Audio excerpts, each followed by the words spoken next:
Hi folks, Fuzzfinger here today, and welcome back to the trial period of Grim Dawn Let's Play. So I'm calling this the trial period not because the game's a trial, it is the full game, but the Let's Play's in trial since these first few episodes are really here just to determine whether or not you guys actually want to see me continue on with this fun little action role-playing game. So I'm going to continue on exactly where I left off in the previous episode, which was on the first quest here, known as Waking to Misery. So in the previous episode, our hero here, our controlled avatar, player avatar, was about to be hanged. In fact, he was in the process of being hanged, when, due to circumstances that you can go and witness for yourself in that episode, he wasn't hanged in the end, or wasn't killed by his hanging, and is now running around killing lots of monsters. And we've just reached level 4 here, so I'm going to continue to spend our skill points into the Primal Strike ability that we previously learned. And as you can see, I'll just kill this guy here so he doesn't interfere with our skill learning. That would be very rude of him. I wouldn't approve of that action. As we continue to invest points into Primal Strike, the ability will improve. Namely, its damage will improve, but also it will stun the target for longer periods of time. So we'll go ahead and whack all our points into there. We're going to max this out at 16 points before we move on further down this tree. Now ultimately, if we do get to high level with this build, I'm not going to be using the Primal Strike in the end game, and you can unlearn these abilities through a cost of your item bits, which is the game's currency. You can't change your class, but you can change your spells, and that is something I will certainly be doing. So I'm going to continue on by exploring the area here, and as I said in the last episode, the general rule to this game, I mean it's not a rule that you have to follow, but it's a good idea, is to basically explore every part of the map. It's a fixed map, which means on every playthrough it stays the same. So once you start to, learn your way around, then you'll know where things are. But you do get quests and that hiding out, and you do want to kill all the monsters that are present so that you don't fall behind in levels as you make your way through the difficulty. And that's the reason I am once again playing Veteran difficulty here, which is a boost to the difficulty of normal mode, since that will allow us to level at a better rate due to the increased number of monsters. And talking of quests, we can see we've got this guy Foldis here just hanging out, so we're going to go ahead and speak to him, see what he's got to say for himself.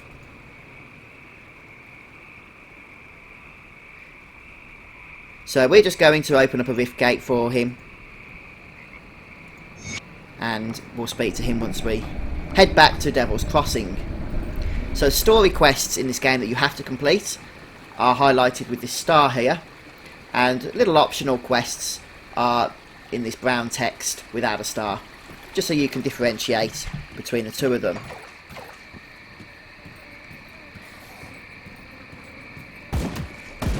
And you can already see on the map that there's another red rift gate coming up. This will be our first that we'll be finding out in the wild here, and will allow us to fast travel between this location and Devil's Crossing at our pleasure. See? We can go back whenever we want to. Let's just take a very brief detour, head back and speak to the guy that we just found. In fact, we can't do that yet because he's gone chilling up in the section that we don't have access to. So okay, fair enough, I agree that was a pointless detour.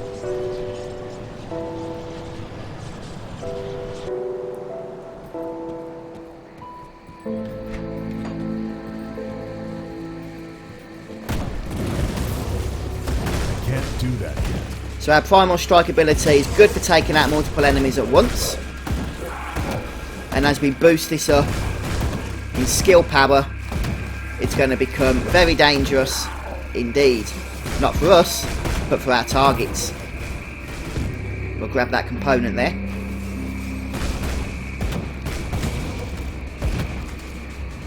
That skill's not ready.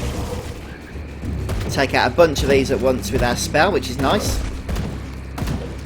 But we can already see that the enemies are starting to get a little bit more powerful since they too are no longer level 1.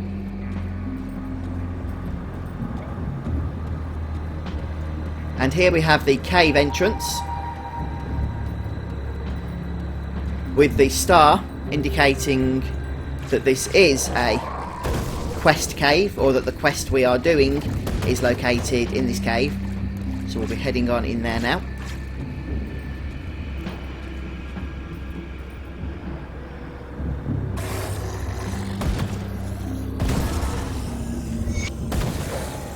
Can't do that yet. And here we get introduced to the ether, or the aether feature.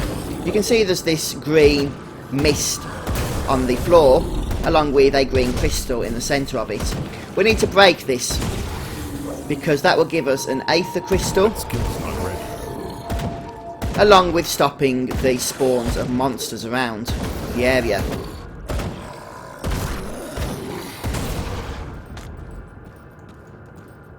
So we'll grab that. Grab that. The crystals themselves, once you've looted them, are used for various things in quests and in devotion shrines, which I'll talk about a little bit later. Spend our stat points there.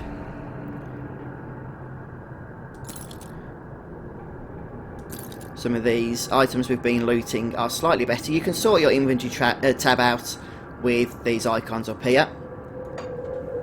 And you can click that depending on, a few times depending on how you want things to be laid out. Just like that. So, the quest is now updated for us. We need to kill this friendly sounding fella, Kaizog, the reanimator. So that's going to be our next objective here.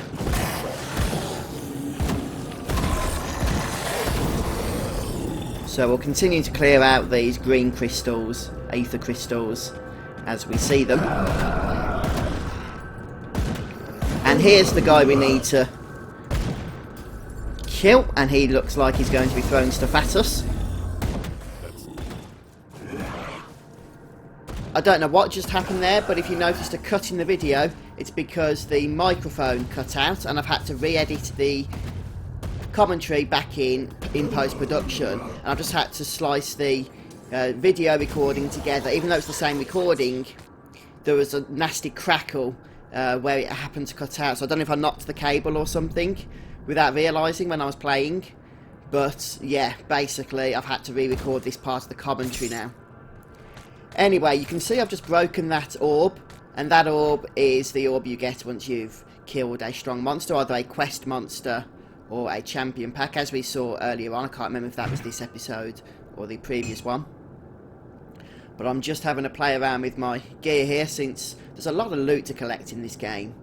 As you would expect, of course, from a game of this style, an action role-playing game. It's very Diablo in its style in that sense. Especially, of course, as you get to the end game and your maximum level, which is 85 in Grim Dawn. The main point of the game is going to be hunting down stronger equipment for your character. So here we have a devotion shrine, and it's the first devotion shrine we've come across.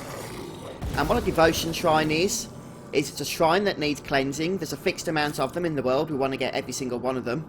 And once you've cleansed it, you unlock a devotion point to spend on the devotion page you saw earlier on.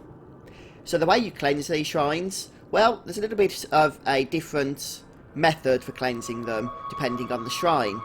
This first shrine is dead easy. You just offer it one of these aether crystals and job's done. You get a bit of loot, and more importantly, you get a devotion point.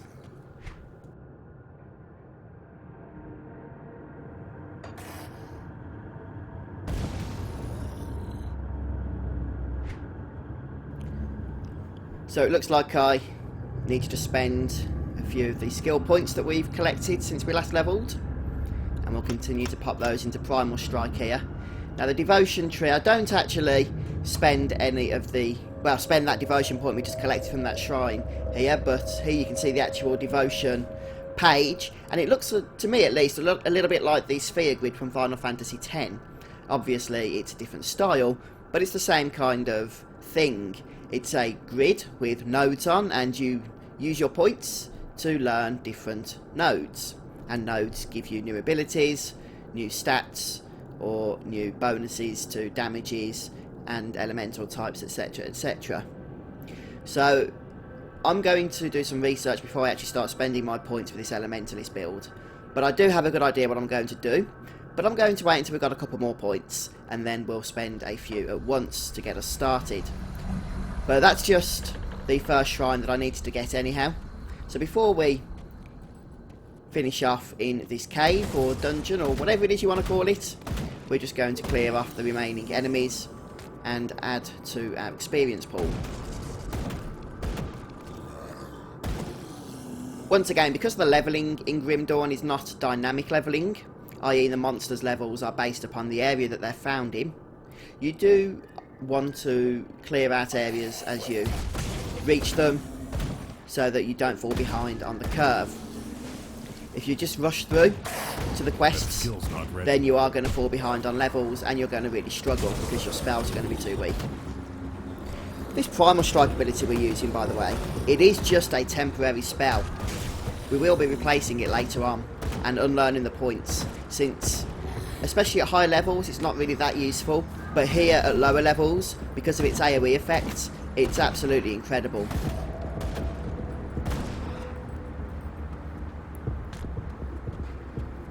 So I am looking forward to playing this build, in all honesty, especially as we start making our way through the game and getting a lot more skill points to play with. I mean, just look at that AoE effect. Even if you're going for other builds with the Shaman tree, you can do a lot worse than temporarily sticking points into Primal Strike for the first 30 levels or so, and its other skills that boost its power. So here we have another 3 skill points to boost this even more. We'll soon be maxing out the Primal Strike skill itself, and we'll be moving further along down its branch.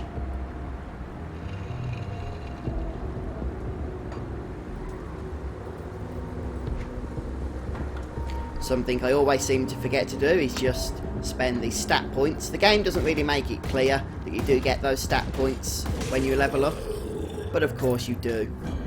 You get 1 per level, and as usual, as I've said before, I'm just going to be sticking those, at least for the time being, into the physique stat, since that will boost our health and give us options to equip stronger weapons and armour. We are actually ready to head back to the main town of Devil's Crossing in order to speak to the captain and complete this quest that we've just done in the cave. But I'm just clearing out a few more monsters before we do that, so I don't miss out on the experience. I have had this game for quite a while, since it was first released in fact. I think I remember playing it in early access, and I did enjoy it then. But I haven't really got round to playing it again since, because I've just been so busy with, you know, so many other things and so many other games.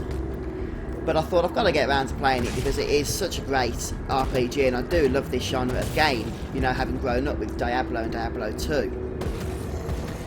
And Diablo 3, you know, I've played that a lot and I've put a lot of hours into it, and I still will continue to do so as the seasons be placed on it and come out, and new seasons come out.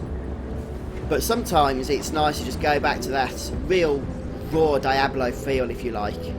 And Grim Dawn does offer that. So I could use the portal here to head back to Devil's Crossing. We all know how that works as a waypoint.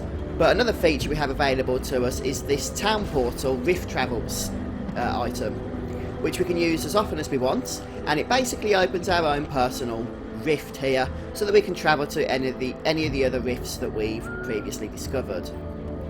It's a quick way to get back to town when we need to sell or heal up or whatever the case may be. And then if we head back to the town, back to the rift in the town, then that can take us back to the rift we opened, so we can always get back to our location. The other thing worth noting here is the inventory auto sort, which just lets you obviously tidy things up without having to do so manually. completing components will be useful once we get more of these smaller components, and that will stop us from having to level them all up manually as well. And you can also purchase scraps and other components from the vendors as well in this game. And seeing as how you are going to need some of this stuff, not only for your items, but for quests and various other bits as well. Numbers are thinning.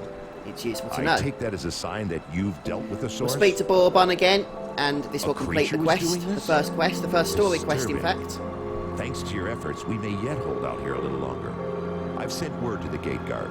Speak to him and he should let you in. Take some well-deserved time to rest and recover. Welcome to Devil's Crossing. I need some time to plan our strategy. In the meantime, there are others. So completing the first quest here will give us iron bits, to mingle with your fellow survivors, along with experience and faction rep as well. Is really eager to and we'll go ahead and accept the first, or the next quest rather, from this guy. You can also see as well a couple of other optional quests have popped up. We'll certainly get those done as well. So I did mention faction rep to you just a moment ago. This is a neat little feature with a particularly MMO feel to it, especially if you've played games like World of Warcraft. Basically there are factions in this game, and by doing certain things such as killing specific types of enemies, then you're going to level up individual factions. In this case we have the Devil's Crossing faction, and as you level up the faction to the next point that you can see on this bar here, you're going to unlock further rewards such as new quests, new discounts from the vendors, and even more monsters to fight. So it's an interesting little system and something worth noting. But anyway guys, I'm going to finish this episode off, so please do go ahead and subscribe to the YouTube channel if you want to be kept up to date with future releases in this series, and I'll see you soon for more Grim Dawn. Cheers guys, bye for now.